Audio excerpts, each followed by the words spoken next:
Over there. Hey, I'm Albert Lombardo. I was born in Beaumont 83 years ago. I opened up this Lombardo tree service many years back and was probably one of the largest in Beaumont at the time. Grandsons and sons, and we go worldwide, wherever there's storms. Frederick, Camille, Carla, we worked them all. Hugo, there's many of them. And what happened? In 1 hour, this little Hurricane Rita cut down more trees than I cut in a lifetime.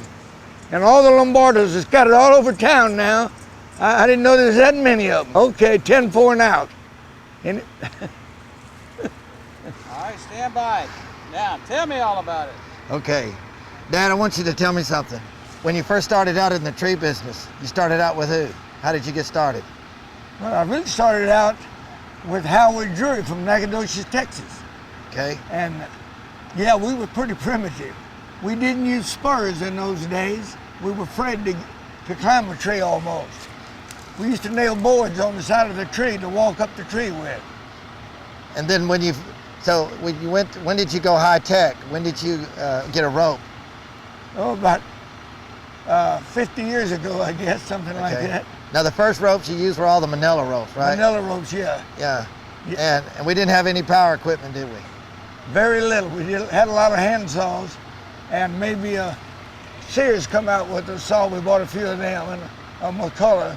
Now we've got some of the best saws. Of course, a lot of them are European made in Asia, Japan, and Germany, still. Yeah. Husqvarna, you know.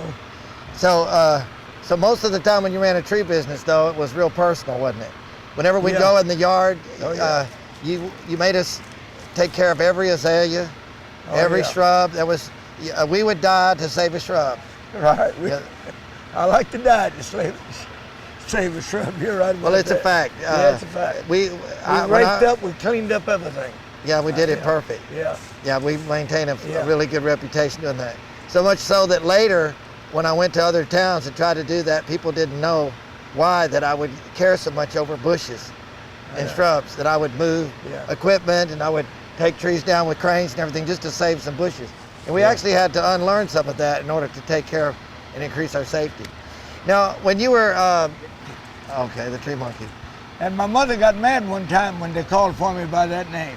She said, "Don't call my son a tree monkey." Yes, every now and then she would answer the phone calls and someone asked for the tree monkey. Yeah, and she got really mad and cussed him out. Blessed him out, I think is the She best didn't thing. know I had that. I had that in my advertisement. That's right. Yeah. Now, it was a great effort on the part of Albert, your son, to get any mechanized equipment. Now, Albert went ahead and was always trying to make the company go, right? Yeah, had apprentice loaders and different heavy-duty tools to make work easier. But you didn't care about that. No, we did like backbreaking work in the old days. We still got a good reputation. Now we're here at the storm. We really, people have come out to me. Just the other day, Dr. Sudi came out and grabbed me and hugged me and said he wanted me to do his tree work. So I know we had a good reputation. You ready? Yeah, baby. I'm standing here in Beaumont, Texas, where we were born and raised and tree service started. If you look behind me, you're gonna see we're taking a big tree off of a house right here on, what road are we on, Duff Road? I think is this Kohler or Duff? Duff Road. Duff? Yeah, but we're taking a tree off and we got my granddad here. I was born into the business. Look back here, Papa. I was born into the business, and this is 41 years later, we're still working in this town taking trees off people's houses. This is the worst disaster that we've ever seen hit Beaumont, Texas. And my granddad's still alive to see the business as it's progressed, and he's here on the job site with his grandsons watching some of the work be done. It's been a family business for over 40 years now.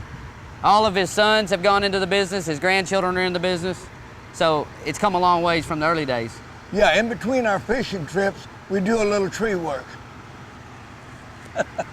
What do you think about the progress that we've made over the years?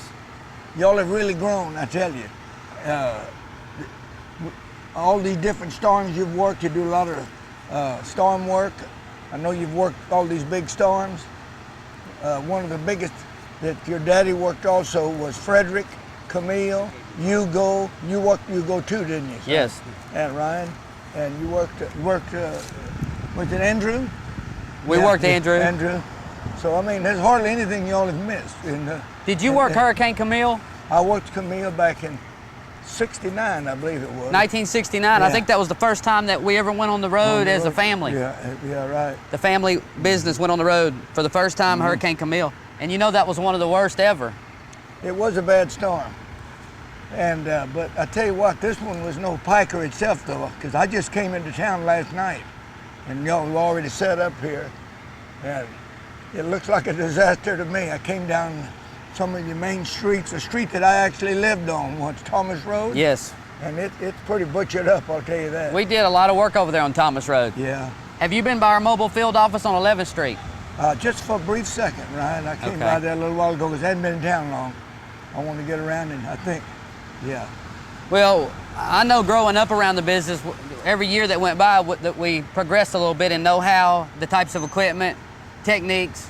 It takes a long time when you start from the ground up with nobody to start the business. Well, and thank heavens that we had you to get a lot of that primitive stuff out of the way for us. Yeah, but so I when we think started y'all in the have business, surpassed me a long ways. Well, we didn't have to start where you did. Yeah, but you've got so many more crews available now, and the climbing gear and equipment to do the work with. Y'all have really expanded.